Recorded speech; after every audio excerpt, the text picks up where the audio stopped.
Praise Lord everybody, welcome to YouTube channel. आमच्या YouTube चॅनलमध्ये तुमचं स्वागत आहे. जर तुम्ही सबस्क्राईब केलं नसेल तर जरूर सबस्क्राईब करा आणि जर तुम्हाला आवडलं तर इतरांना देखील शेअर करा, अशासाठी की त्यांना देखील आशीर्वाद मिळेल. आज आपण पाहणार आहोत दुसरे इतिहास याचा 12वा अध्याय आणि पहिल्या वचनामध्ये इस्रायलाचा एक राजा आहे, त्याचं नाव आहे रहाबाम.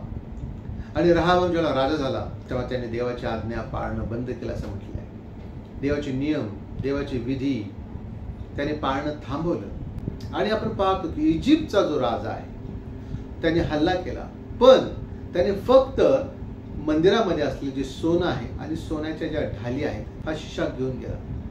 ज्याला आपण देवापासून दूर जातो आपलं नुकसान होतं, आपला तोटा होतो, आपण संकटात सापडतो, आपलं आर्थिक नुकसान होतं, शारीरिक मानसिक नुकसान होतं. पण आपण लीन झालं पाहिजे, नम्र झालं पाहिजे. रोज आपण परमेश्वराला वेळ दिला पाहिजे, देवाचं वचन वाचलं पाहिजे. प्रभू आपल्यासाठी बोलू इच्छितो.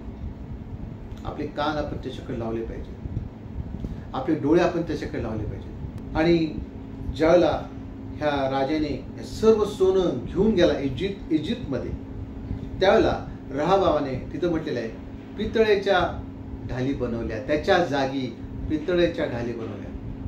म्हणजे बघा त्याची कशी अधोगती झाली. निश्चित देवाने त्याचा समूळ नाश होऊ दिला नाही, निश्चित त्याचा विध्वंस झाला नाही, निश्चित ते मारले गेले नाही, परंतु त्यांचं किती मोठं नुकसान झालं की सोन्याच्या ढाली गेल्या आणि पितळेच्या ढाली त्यांना बनवाव्या लागल्या. आणि ही आपल्याला पाहायला मिळतं की जेव्हा आपण देवापासून दूर जातो त्यावेळेला आपण अशा प्रकारच्या संकटात सापडतो. पवित्र शास्त्रामध्ये उदाहरण दिलेलं आहे, दाखला प्रभू येशू ख्रिस्ताने सांगितलेला आहे. तो दाखला आहे उधळ्या पुत्राचा. जेव्हा तो आपल्या बापापासून दूर गेला तेव्हा तो डुकराच्या शेतामध्ये त्याचा शेवट झाला. डुकराच्या शेतापर्यंत जे डुकर ज्या शेंगा खातात त्या शेंगा खायची त्याच्यावरती पाळी आली. त्याचा बाप अतिशय श्रीमंत होता, नोकर चाकर खाऊन पिऊन तृप्त होते, परंतु या मुलाने बापाविरुद्ध बंड केलं आणि त्याची अधोगती झाली. जशी या राजाची अधोगती झाली की त्याने सोन्याच्या ढाली त्याच्या गेल्या, सोनं गेलं, मंदिरातलं सोनं गेलं, पितळेच्या ढाली त्याला बनवावं लागल्या.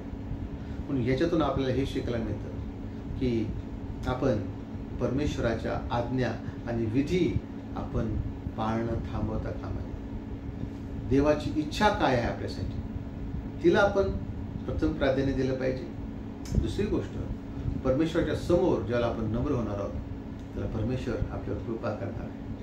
आपण जरी चुकलो, त्याला न आवडणाऱ्या गोष्टी केल्या, परंतु तो दयेचा सागर आहे, तो अति कृपाळू, मंदक्रोध, करुणामय परमेश्वर आहे. तो आपल्याला निश्चित त्याच्यातून बाहेर काढल्याशिवाय राहणार. परमेश्वर तुम्हाला सोडण्यासाठी समर्थ आहे. परमेश्वर म्हणतो युगाच्या समाप्तीपर्यंत मी सदोदी तुमच्याबरोबर आहे. परमेश्वर म्हणतो मी तुला सोडून जाणार नाही, तुला टाकणार. पाहिल्याबद्दल परमेश्वर तुम्हाला आशीर्वाद देऊ. जर आवडलं तर इतरांना देखील शेअर करा, सबस्क्राईब केलं असेल तर सबस्क्राईब करा, अशासाठी की पुढचे जे व्हिडिओ ते तुम्हाला पहिल्यांदा पाहायला मिळतील. God bless you. Amen. Praise the Lord. Subscribe for more content.